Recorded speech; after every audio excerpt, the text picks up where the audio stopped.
घना अमेजन जङ्गल, चराहरूको आवाज, हावामा हल्का कुहिरो, तर जमिन अचानक कम्पन हुन थाल्छ।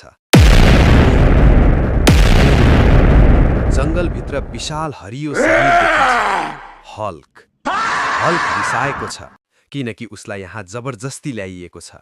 उसको मनमा एकै कुरा गुन्जिन्छ, Hulk want peace, but world no let Hulk.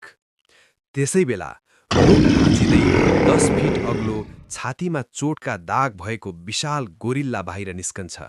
यो सामान्य गोरिल्ला होइन, यो जङ्गलको राजा हो। गोरिल्लाले छाती पिट्छ, धुम धुम। हल्कले मुट्ठी कसेर भन्छ, Hulk no want fight, but you start. Gorilla सिधै हल्कतिर कुद्छ, क्र्यास।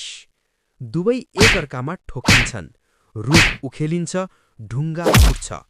तर अचानक जङ्गलको नदी हल्लिन्छ, पानीभित्रबाट कालो छाया उठ्छ।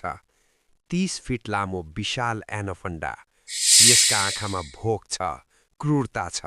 एनाकोन्डाले दुवैलाई शिकार ठान्छ। एनाकोन्डाले गोरिल्लालाई बेर्छ। गोरिल्ला चिच्याउँछ, ग्रोआर।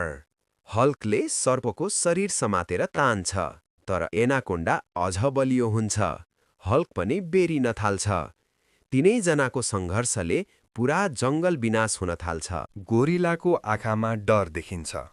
उसको सम्झनामा सानो गोरिला, शिकारीले मारेको परिवार, यो जङ्गल जोगाउने कसम। हल्क पनि सम्झन्छ मानिसहरूको डर, आफूलाई राक्षस भनिएको पीडा। हल्क भित्रबाट बिस्तारै भन्छ, हल्क अल्सो अलोन। पहिलो पटक हल्क र गोरिलाको आँखा जुत्छ। दुवैमा एउटै पीडा। गोरिल्लाले हल्कतिर टाउको हल्लाउँछ, साथी भन्ने सङ्केत। एनाकोन्डा अझ कसेर बेर्छ।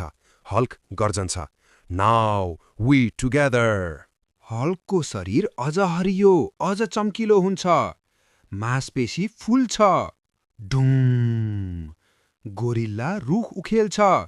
हल्कले ढुङ्गा च्यात्छ। हल्क उफ्रिन्छ, मेगा जम्प।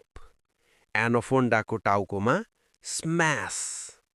गोरिल्लाले रुखले सर्पको शरीर थिच्छ। एनाकोन्डा अन्तिम प्रयास गर्छ, तर हल्क क्ल्याप। बुम! सर्प नदीमा खस्छ, बेहोस। जङ्गल फेरि शान्त। हावा चल्छ, चराहरू फर्किन्छन्। गोरिल्ला हल्कको नजिक आउँछ, छातीमा हात राख्छ, सम्मान।